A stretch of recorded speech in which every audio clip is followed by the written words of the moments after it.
오늘 본문에 보면 예수님께서 여리고를 지나가시게 되었습니다. 여리고는 예루살렘에서 80리 정도 떨어진 요단 계곡에 자리 잡은 부유한 도시였습니다. 여리고는 종려 나무들과 장미, 화원 등을 갖춘 작은 낙원 종려의 도시였습니다.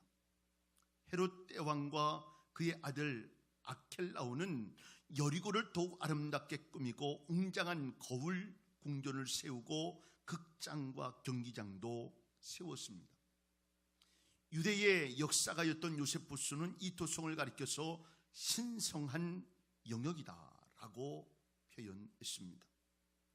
또 여리고는 예루살렘에서 요단 동편 지방을 통하는 관문으로 북으로는 다메섹, 두로, 시돈, 서편으로는 가이사랴, 요빠, 남쪽으로는 이집트를 잇는 아주 중요한 교역지 역할을 했습니다. 뿐만 아니라 여리고는 향료의 도시요 무역의 도시였습니다. 그래서 여기에 큰 세관이 있게 된 것입니다.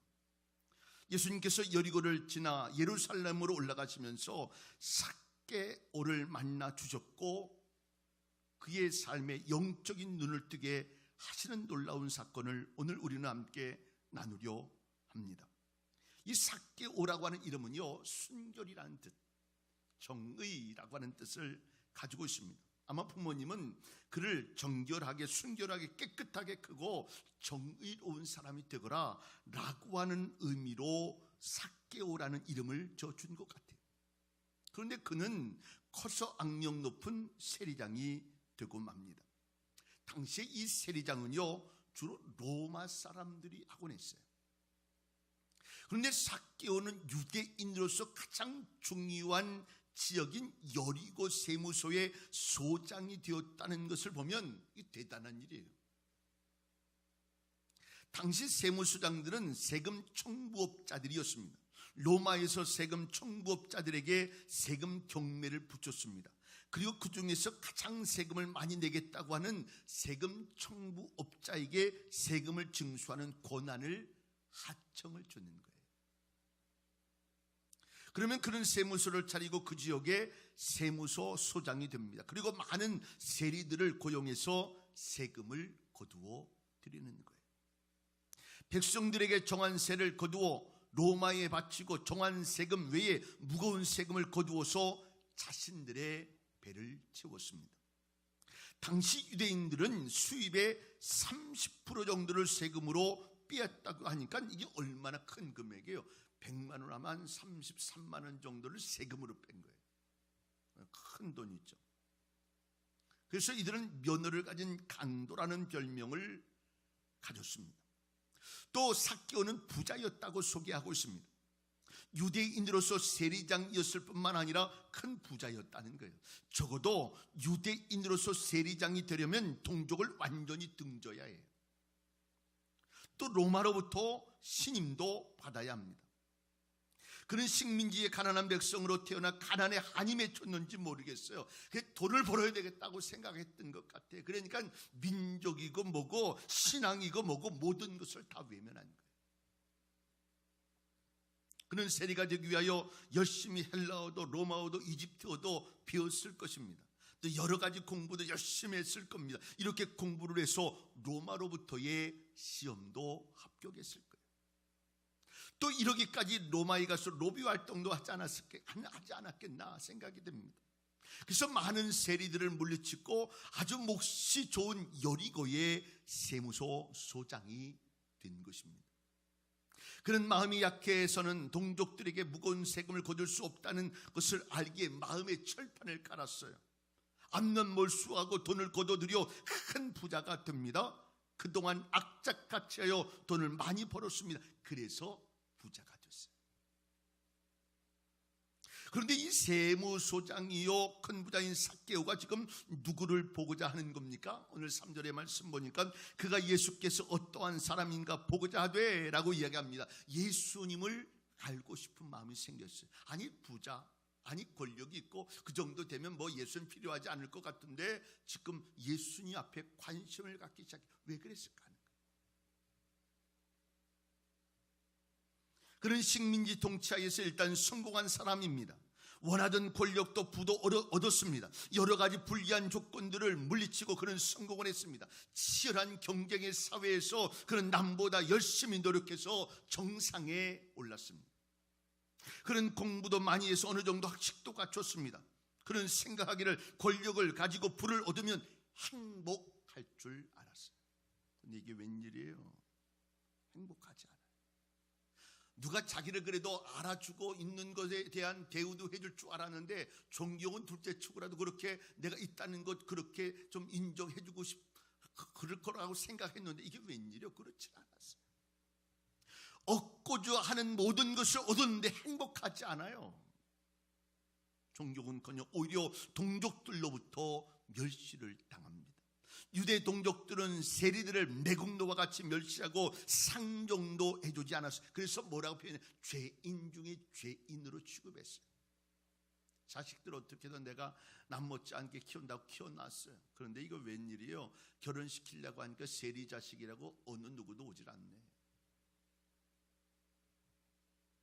그러니까 자식들까지라도 아버지를 원망합니다.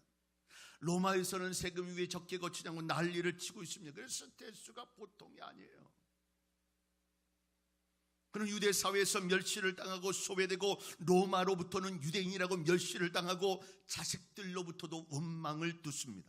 그래서 그는 이제 세리 생활이 지겨워지고 환멸을 느끼기 시작했어요. 그것 때문에 어떻게 이걸 잘 극복해야 되나, 좋은 데 가서 술도 마시고 돈도 쓰고 다 흥청망청 그렇게 했는데 이게 웬일, 내 마음속에 행복함도 은혜도 없어요.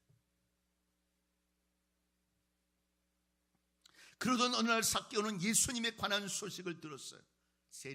세무소장쯤 되면 세무소에 관한 소식은 꽉 잡고 있을 거 아니에요. 그런데 저 가버나움에 가니까 그 가버나움에 있는 세리였던 마태라고 하는 사람이 예수님의 제자가 됐다는 소식도 들었어요.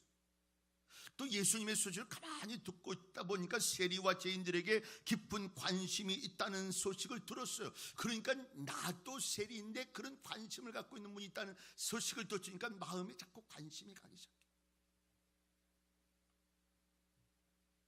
도대체 이분이 어떤 분일까? 예수님의 인격에 관심을 갖기를 시작했습니다. 어떤 분이길래 많은 사람들, 존경도 좋아하는 바리새인들은 만나주지도 않고 세리들을 영접해주고 제자까지 삼을까? 마음속에 예수님을 한번 보고 싶은 마음이 생겨지기 시작했어요. 그런데 이분이 여리고를 지나가신다는 소문을 들은 거예요. 삭개오는 예수님을 만나고자 하는 간절한 소원을 가지고 길거리로 나왔습니다. 그런데 이게 웬일이에요? 또 장벽에 부딪혀요. 이런 일이 참 많네. 은혜롭게 살리라, 믿음으로 살리라, 신앙으로 살리라. 연초에 막 그런 마음 가지고 하나님 내게 은혜 주세요. 또 뭐 여러 가지 경험하면서 또 어려움도 경험하고 이러면서 하나님 내게 은혜 주세요 라고 이렇게 막 하려고 하는데, 그때마다 어떤 일이 있어지냐면 자꾸 장벽에 부딪히고 해요. 이 삭개오도 예수님 만나야지 간절한 마음으로 길거리에 막 뛰어나왔는데 이게 어떤 일이 있냐, 많은 사람들이 있는 거예요. 그럼 키가 작으니까 아무리 봐도 보여지질 않아. 바클레이는 이런 말을 했어요. 많은 사람들이 이 자그마한 세리를 발꿈치로 찌르거나 발로 차거나 밀어 제쳐버릴 절호의 기회였다. 그날 삭개오는 상처로 멍들고 유대 군중들은 쾌감을 느끼고 있을 때 삭개오의 마음이 멍이 들었다. 내적으로는 사단이 참소를 합냐, 너 같은 놈을 예수님이 만나 주겠냐. 예수님은 너 같은 죄인에게는 관심이 없어 라고 이런 마음을 자꾸 갖게 되면서 스스로 포기하는 거예요. 여러분 가운데도 주님을 뵙고자 하는데 장애물이 있을 때가 있습니다. 그러나 삭개오는 이때 어떻게 했습니까? 4절의 말씀은 앞으로 달려가서 보기 위하여 돌무화과 나무에 올라가니 라고 표현하고 있습니다. 삭개오는 절호의 기회를 놓치지 않았습니다. 포기할 수도 없었어요. 그런 키가 작은 문제와 키 큰 사람들이 가로막고 그를 미워하는 유대인들이 이때라 하며 사람 사이로 쥐어박고 밀어내도 예수님을 보기 위해서 여기 뛰고 저기 뛰면서 움직이기 시작했어요. 전 제가 갖고 있는 어떤 진리 가운데 한 가지가 여기 뛰고 저기 뛰면서 우리는 발견할 수 있는 길을, 키도 뭐 작아서 볼 수 없다고, 여러 사람이 그렇게 할 수 있는 관계도 안 돼, 뭐 이렇게 이야기해서 멈추지 않는 거예요. 이리 뛰고 저리 뛰면서 제3의 길이 보여지는데 그것은 뭐냐면 뽕나무, 우리가 돌무화과 나무, 돌무화과 나무. 거기에 올라가서 예수님 보아야 되겠다는 생각을 갖고 모든 체면 다 버리고 뽕나무에 올라가 원숭이 마냥으로 웅크리고 앉아서 예수님이 이곳을 지나가시기를 기다리고 있는 거예요. 예수님을 만나고자 하는 영적 소원이 간절한 사람들에게는 주님 만나주시는 은혜가 있음을 기억할 수 있기를 바랍니다. 어떤 분들이 성경 공부하려고 애를 써요. 어떤 분들이 예배 드리려고 애를 써요. 어떤 분들이 헌신하고 봉사하려고 애를 써요. 그럴 때마다 마음속에 갖는 기도의 제목은 저분들이 은혜를 많이 경험하면 좋겠어요. 삭개오가 원숭이처럼 대롱대롱 올라가 있는 뽕나무 아래 예수님은 머물러 서셨고 예수님은 그를 보셨습니다. 예수님은 삭개오의 마음을 아셨어요. 어찌하여 뽕나무에까지 올라갔는지 삭개오의 마음을 다 아신 겁니다. 삭개오의 형편을 다 아시는 것처럼 우리의 형편을 다 아실 줄로 믿습니다. 예수님은 삭개오의 눈빛을 보시고 다 아셨습니다. 아시고는 머물러 서서 이렇게 말씀하셨어요. 삭개오야, 속히 내려, 내가 오늘 내 집에 유하여야겠다. 이렇게 삭개오의 집에 유하고자 하는 이유가 무엇일까? 삭개오에게 예수님 당신 자신을 알게 하시기 위함이었어요. 간절한 마음으로 소원하니까 예수님이 어떤 분인가 알고 싶으니까 예수님은 그 집에 가셔서 자신을 보여주시는 거예요. 그 삭개오에게 자꾸 설명하면서 이야기하는 거예요. 그러면서 예수님을 알게 하시기 위해서, 또 잃은 양을 찾는 기쁨을 나눈 잔치를 벌이기 위해서입니다. 계시록 3장에 보면 볼지어다 내가 문 밖에 서서 두드리노니 누구든지 내 음성을 듣고 문을 열면 그에게로 들어가 그로 더불어 먹건 그는 나로 더불어 먹으리라 라고 말씀합니다. 이 말씀처럼 예수님은 바로 저와 여러분의 마음의 문을 두드리고 계십니다. 이처럼 누구든지 예수님의 음성을 듣고 마음 문을 열면 예수님께서 그 마음에 들어오시는 것을 믿으실 수 있기를 바랍니다. 삭개오는 예수님께서 자기 집에 유하시겠다라고 말씀하시자 급히 나무에서 내려와 즐거워하며 영접했어요. 기쁨이 충만하여 자기의 집으로 모셨어요. 이런 마음이 필요해요. 신방할 때 보면 저는 어떻게든 가서 뭐 예배도 드리고 축복도 하고 싶은데 교인들 보면 어떤 때는 이 세상이 많이 바뀌어서 예전에 뭐 15년 뭐 이렇게 전만 해도 이렇게 뭐 예배하는 거 좋아하고 목사님 축복받는 거 좋아하고 이렇게 했는데 이제 좀 부담스럽게 어떨 때 이게 좀 마음이 좀 아플 때가 있어요. 여러분, 주의 종이 주의 이름으로 가서 마음껏 축복하는 그곳에 하나님의 축복이 있음을 기억할 수 있기를 바랍니다. 주님이 지금 삭개오의 집에 오는 것처럼 큰 축복이 어디 있어요? 그러니까 이 삭개오가 급히 나려서 얼마나 좋았는지, 예수님 한번 보고 싶었는데 얼마나 좋았는지, 그러면 즐겁게 기쁘게 영접한 거예요. 버림받고 소외되고 멸시받은 자기를 알아주시고 크신 사랑으로 품어주시는 예수님의 인격의 깊은 감화를 경험했어요. 삭개오는 예수님을 자기 집에 모셔놓고 정성을 다하여 대접을 했을 것입니다. 그리고 예수님의 말씀을 들었습니다. 예수님과의 인격적인 관계를 맺고 크신 사랑을 깨닫게 됐습니다. 무엇보다도 삭개오는 과연 예수님이 죄인들을 구원하러 오신 그리스도의 힘을 깨닫고 구주로 영접하게 됐어요. 그리고 그는 예수님 앞에 이렇게 고백합니다. 주여 보시옵소서, 내 소유의 절반을 가난한 자들에게 주겠사오며 만일 이것을 도색한 일이 있으면 4배나 갚겠습니다. 남의 것을 취한 게 있으면 억지로 다른 어떤 핑계를 대서 그런 게 있으면 내가 4배를 받겠습니다. 이렇게 이야기해요. 그는 지금까지 물질적이고 이기적인 삶을 살아왔습니다. 돈을 벌기 위해서는 민족이고 신앙이고 다 팔아먹고 이기적인 자기 욕심을 채우기 위해서는요, 수단과 방법을 가지지 않았어요. 지금까지 그렇게 살아온 거예요. 한 푼이라도 더 모으는 일이 있다면 무자비하게 빼앗고 속이고 사욕을 채우는데 혈안된 삶으로 살았어.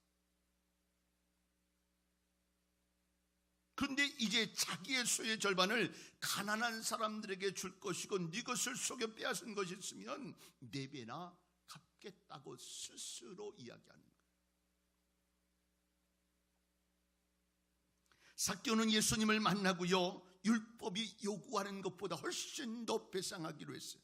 원래 강도의 행위가 드러날 때 출애굽기 22장에 보면 배로 보상하고, 평범한 도둑이면 본래 액수의 갑절로 배상하고, 자수하거나 자발적으로 배상하면 본래 물건 액수의 5분의 1을 더하여 지불하면 되는 거예요. 그런데 삭개오는 율법의 요구 이상을 배상하기로 결심했어요. 이것이 바로 변화된 자의 모습이에요. 누가 하라고 그랬어요? 누가 시켰어요? 억지로 했어요? 아니에요. 그 마음의 은혜를 가지고 그렇게 하겠다고 이야기했어요. 삭개오는 예수님을 만나고 나니 물질은 아무것도 아니었습니다. 예수님을 만난 사도 바울도 이 세상의 모든 것을 배설물로 여기고 하나님을 아는 지식이 가장 고상하다라고 고백했어요. 예수님을 만난 삭개오는요, 인생의 목적도 삶의 방향도 달라지기를 시작했어요. 물질도 하나님의 영광을 위해서 용감히 쓸 수 있게 되었습니다. 저는 아무리 많은 물질을 얻고 지식을 가지고 권세를 얻어도 만족감이 없었어요. 항상 골치가 아프고 가슴이 아팠어요. 그런데 예수님을 만나고 죄사함을 받고 나니까 내 마음이 얼마나 하늘을 나는 것 같이 좋고 만물이 노을노을 모든 것이 춤추는 것 같이 느끼면서 기쁜 마음이 생기더라는 거예요. 내 영혼이 은총 입어 중한 죄짐 벗고 보니 슬픔 많은 이 세상도 천국으로 와도다. 할렐루야 찬양하세.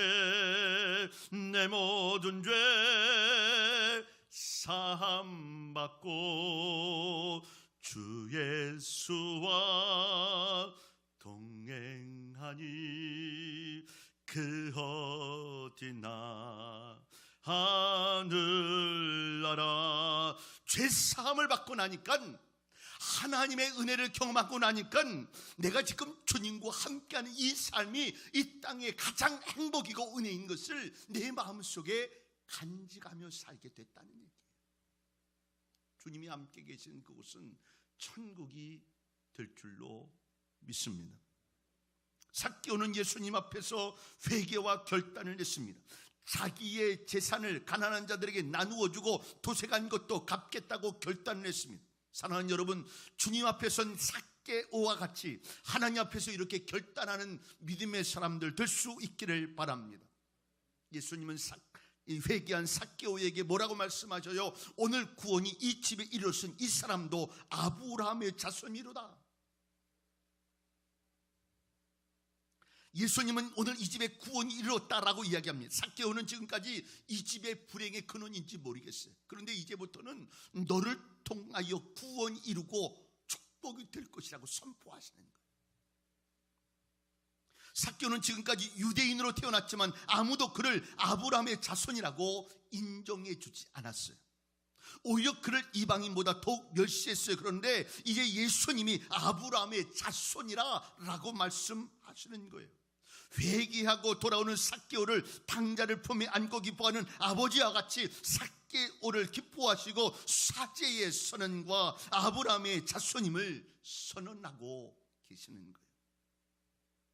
나중에 이 삭개오에 대한 얘기가 여러 가지 있는데, 베드로의 동역자로 있다가 가이사랴 감독이 되었다는 얘기도 있고, 가이사랴에서 고넬료의 후계자가 되었다는 말도 있고, 가룟 유다를 대신했던 사도 바로 마띠아가 그다라고 하는 여러 가지의 이야기도 있지만, 어쨌든 삭개오는 예수님을 만난 후에 인생이 변화됐고 변화된 삶을 살며 주의 영광을 위해 이루는 삶을 살았다는 것.